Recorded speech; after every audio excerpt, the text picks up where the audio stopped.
Hello guys, നമ്മളിന്ന് പോകുന്നത് മോൾ of ട്രാങ്കൂറിലാണ്. ഇതാണ് തിരുവനന്തപുരത്തുള്ള എയർപോർട്ടാണ്. നമുക്കിതുവരെ പോകാം. അടിപൊളി, നല്ല രസമാണ് കാണാനൊക്കെ. കണ്ടോ, അവിടെ കുറച്ച് പടമൊക്കെ വരച്ച് നല്ല രസമാണ് കാണാൻ. എന്നിട്ട് നമ്മൾ നേരെ മോൾ ഓഫ് ട്രാങ്കൂറിലേക്ക് കയറി. MOT എന്നാണ് കേട്ടോ ഇവിടെ പറയുക. അവിടെ ഒരുപാട് ഓഫർ ഉണ്ടായിരുന്നു. ബിസ്ക്കറ്റിന്, ഇതുപോലെയുള്ള കുക്കീസ്, അങ്ങനെ ഒരുപാട് ഓഫറുണ്ട്. നിങ്ങൾ പോയി നോക്കണം. കൂടുതലും ബിസ്ക്കറ്റിനൊക്കെയാണ് ഓഫറുള്ളത്.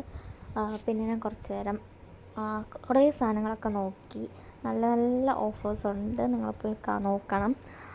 പിന്നെ നേരെ മറ്റേ പൂജയൊക്കെ വയ്ക്കുന്നില്ലേ, കണ്ടോ, പൂജാ സാധനങ്ങളൊക്കെ നല്ല ക്യൂട്ടായിട്ടുള്ള സാധനങ്ങൾ. ഒരുപാട് റേറ്റും ഇല്ല, 80 രൂപ, 130 രൂപ അങ്ങനെയൊക്കെ ഉണ്ടായിരുന്നു. കണ്ടോ, ഇതൊക്കെ നല്ല രസമായിരുന്നു. ഇത് കുറച്ച് ഡാമേജാണ്, വേറെ നല്ല രസമുള്ള സാധനങ്ങളൊക്കെ ഉണ്ടായിരുന്നു. പിന്നെ ഞാൻ നേരെ മറ്റേ നമ്മുടെ ഗണപതിയുടെയൊക്കെ ഇത് വെച്ചേക്കൂലേ, അവിടെ പോയി നല്ല രസമുണ്ട്, നല്ല വെയിറ്റുണ്ട്. എനിക്ക് ഗണപതിനെ ഭയങ്കര ഇഷ്ടമാണ്. നല്ല വെയിറ്റുള്ള സാധനമാണ് ഇത്. 3000 സംതിങ് ആ ഒരു റേറ്റിനൊക്കെയാണ് ഇതൊക്കെ വരുന്നത്. പിന്നെ ഞാൻ ഡ്രസ്സൊക്കെ വെച്ചേക്കുന്ന ആ ഒരു നല്ല കളക്ഷനൊക്കെ ഉണ്ടായിരുന്നു. പിന്നെ ഫുഡും കഴിച്ച് നേരെ വീട്ടിലോട്ട്.